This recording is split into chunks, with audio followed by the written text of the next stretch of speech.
Hi everyone, thank you for joining us today. We're super excited to present our project, which is the COVID-19 impact on the neighborhoods within New York. I'm Amir Arabi. Hi, I'm Charles Gottesman. I'm Yusuf Hussein. And we also have Jasmine Buckley-Williams, who is not available right now. So COVID-19 impacts communities in New York City very differently. The city's dense and diverse neighborhoods mean that health response couldn't be one size fits all. Our project focuses on how the virus spreads across these neighborhoods over time using spatial visualization. We use the modified zip code tabulation areas as the unit of analysis to keep the data specific to the neighborhood and consistent. We aim to build an accessible, user-centered web map tailored to the public health, professionals, and the local decision makers.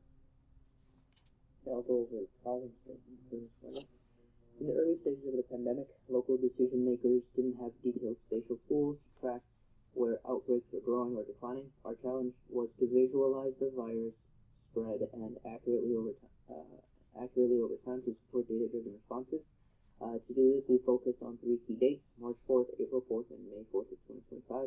These dates represent the different stages of transmission and public health interventions. By comparing maps of these dates, we could see how rates shifted and identify which areas remained hotspots. Some of the data sources and preparations we did was we gathered our data from the New York State Department of Health using 7-day average case counts.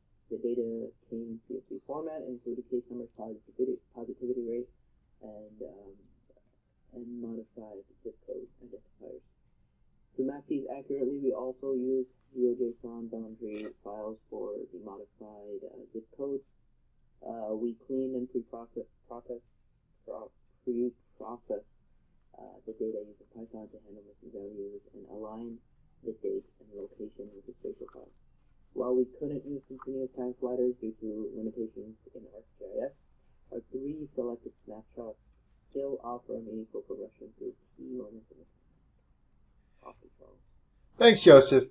The visualizations of this project, as Joseph just talked about, we have 3 separate maps that are choropleth maps, and we broke them up on March 4th, as you can see here. We broke it up on April 4th, which you can see right here, and we have March 4th, April 4th, and May 4th, excuse me.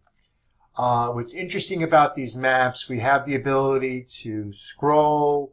We can zoom in if we need to. You can zoom in, as you can see. We have the ability to scroll and zoom. Also, as you can see from these maps,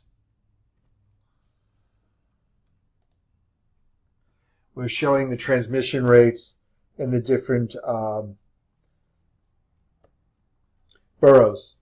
On March 4th map, it shows a widespread transmission across the Bronx, Central Brooklyn, and Northern Queens, as you can see right here. On April 4th, the transmission started to decrease, especially in the parts of Manhattan and South Brooklyn. This reflects the early impact of public health measures like social distancing and masking, as you can see right here.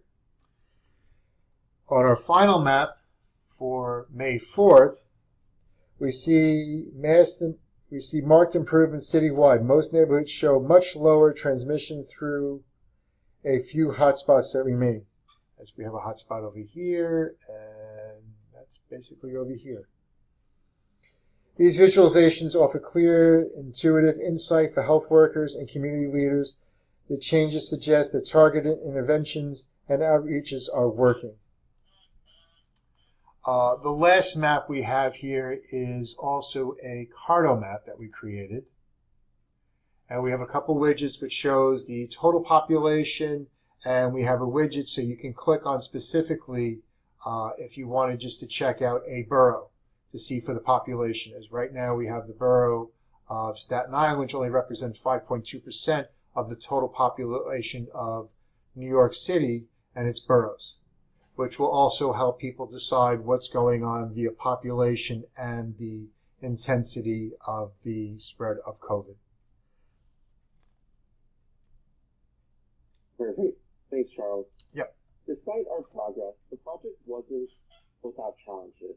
First, ArcGIS did not support a dynamic time slider, so we relied on a static snapshot to represent temporal changes. We also faced data gaps overall, overlapping boundaries, inconsistent formats, especially between the case data and geographical files. So adding these data precision but introduced complications like misalignment, visual gaps where data was missing. We experimented with other platforms like JavaScript, Jekyll, but ArcGIS and Carto offer the most robust spatial tools, even though it's limited interactivity.